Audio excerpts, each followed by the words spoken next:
आज आपल्या महालक्ष्मी प्रतिष्ठानच्या वतीनं माझ्या वाढदिवसाच्या निमित्त या ठिकाणी महाराष्ट्रातलं एक नावाजलेलं मैदान देवाभाऊ केसरी या मैदानानिमित्त उपस्थित फलटणचे नगराध्यक्ष, भारतीय जनता पार्टीचे नेते, आमचे मार्गदर्शक आदरणीय शमशेरदादा नाईक निंबाळकर, आपल्या सोलापूर जिल्हा परिषदेच्या सदस्य संस्कृती सातपुते, या ठिकाणी उपस्थित आपले आप्पासाहेबजी देशमुख, उपस्थित असणारे जिल्हा परिषद सदस्य चंद्रकांतजी जाधव, पंचायत समिती सदस्य सोनूदादा पराडे, भारतीय जनता पार्टीचे पंचायत समितीचे गटनेते आदरणीय शेळके साहेब, या ठिकाणी उपस्थित आपले बैलगाडा संघटनेचे राज्याचे अध्यक्ष, त्यांच्यासोबत उपस्थित असणारे त्यांचे सर्व पदाधिकारी, भारतीय जनता पार्टीचे जिल्ह्याचे महामंत्री सचिनजी शिंदे, उपस्थित असणारे आपल्या या ठिकाणी शिवप्रसाद उद्योग समूहाच्या प्रमुख आदरणीय आनंदजी शेंडगे सर, व्यासपीठावर उपस्थित असणारे सगळ्यांचीच नावं घेत नाही, हरिदासजी पाटील, रामभाऊ कचरे, जयंतजी खंडागळे, संजयजी देशमुख, अमरभाऊ माने देशमुख, अमृतभैया माने देशमुख, शरदजी मध्ये, गोपालजी गारगे पाटील आणि मंचावरील सर्वच मान्यवर मंडळी. आता 200 जण आहेत मंचावर, कोणाकोणाची नावं घ्यायची. त्यामुळं मी सर्वप्रथम या मैदानाबद्दल आपल्या महालक्ष्मी प्रतिष्ठानचे सर्व कार्यकर्ते यांचा धन्यवाद देतो की एक चांगलं मैदान या ठिकाणी आपण आयोजित केलंय.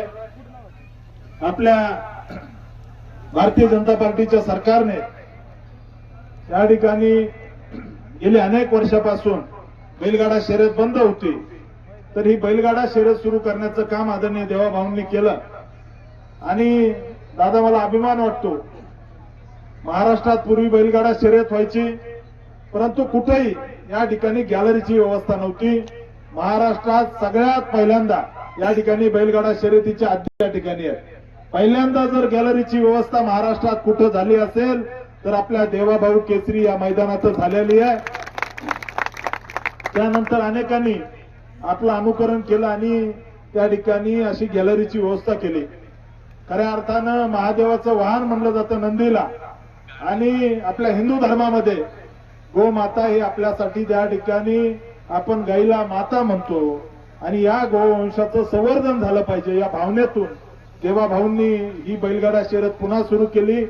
अनेक लोकांनी त्या ठिकाणी याला आपल्या धर्माच्या विरोधात काही लोक असतात ते कोर्टात गेले, त्यांनी वेगवेगळ्या अडचणी आणल्या, परंतु देवेंद्रजी फडणवीस साहेबांनी या ठिकाणी ही शर्यत पुन्हा सुरू केली. आज माळशिरस तालुक्यामध्ये दादा, आपल्याला जर सांगायचं झालं तर 2 ताकदी एकत्र असताना सुद्धा या तालुक्यामध्ये कडवी झुंज द्यायचं काम इथला भारतीय जनता पार्टीचा कार्यकर्ता करतोय. काही जण म्हटलं की 2024ला लाडकी बहीण योजना होती म्हणून भारतीय जनता पार्टीला 1,08,000 मतं पडले. आज त्या ठिकाणी 2 ताकदी एकत्र असताना सुद्धा 1,00,000 मतं या ठिकाणी भारतीय जनता पार्टीने घेतले या इथल्या कडवट कार्यकर्त्याच्या मेहनतीमुळे. आपले काही सीट्स अतिशय आपल्या मागे बसला हरिदास पाटील, आपला त्या ठिकाणी अतिशय कमी मताने कार्यकर्त्याचा पराभव झाला.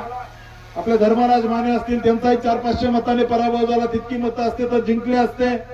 आपले रामभाऊ कचरे तर 200 मतानेच पराभव झाला. त्यामुळे या तालुक्यामधले या ठिकाणी प्रस्थापितांच्या विरोधात संघर्ष करण्याची आमची जी भूमिका आहे, या भूमिकेला या निवडणुकीपासून अधिक बळ आलं. इथली जनता आमच्या सोबत आहे.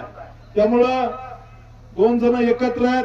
एकटे जर आले असते तर दोघांना एका खिशात घालायचं काम इथल्या भाजपच्या कार्यकर्त्यांनी केलं असतं. परंतु ठीक आहे, ही लंबी लढाई आहे आणि आज उद्याची लढाई नाही, पुढची 25 वर्षाची लढाई डोक्यात ठेवून भाजपचा कार्यकर्ता काम करत असतो. आणि मला विश्वास आहे की या तालुक्यामध्ये आपण बघितलं, मी आमदार असताना 100 कोटी, 200 कोटी, 500 कोटीची कामं आणायचो.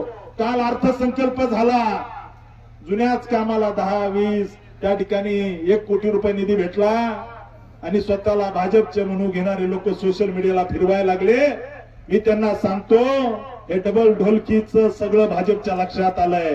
15 दिवस आमदारकी राहिली, ती सांभाळा. त्याच्या विरोधात आमचा संघर्ष निश्चित येत्या काळात राहील. आदरणीय रणजित दादांनी या तालुक्यातल्या 22 गावाला पाणी आलं पाहिजे, म्हणून त्या ठिकाणी पहिल्यांदा मी विधानसभेत आणि रणजित दादांनी लोकसभेत मांडलं. फलटण कडून कामाला सुरुवात झाली. आपला गिरवी, भाम, रेड एलिव्ह या सगळ्या भागाला येत्या काळामध्ये पाणी येईल आणि हा शंभू महादेवाचा पावन असणारा परिसर येत्या काळामध्ये याला पाणी पोहोचेल.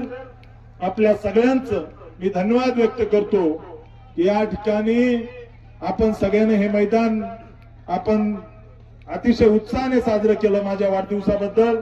त्याबद्दल मी PSI पालवे साहेब असतील, त्यांचे सर्व सहकारी असतील, डॉक्टर सतीश पालवे असतील, आपले पालवे वस्ताद असतील, हरिभाऊ आणि त्यांच्या सर्व सहकार्याचे धन्यवाद व्यक्त करतो. आपण सगळ्यांना या ठिकाणी ही स्पर्धा अतिशय शांततेने पार पाडली त्याबद्दल आपल्या सगळ्यांचे धन्यवाद व्यक्त करतो. लगेचच या ठिकाणी शर्यतीला सुरुवात होती. आपल्या सगळ्यांना विनंती करतो की आपण गॅलरीमध्ये जाऊन बसावं. जोपर्यंत आपण इथं आहे तोपर्यंत तिकडून त्या ठिकाणी शर्यत सोडणार नाही. सगळ्यांनी त्या ठिकाणी जावं. आपल्या सगळ्यांचे धन्यवाद व्यक्त करतो आणि थांबतो. धन्यवाद. जय हिंद, जय महाराष्ट्र.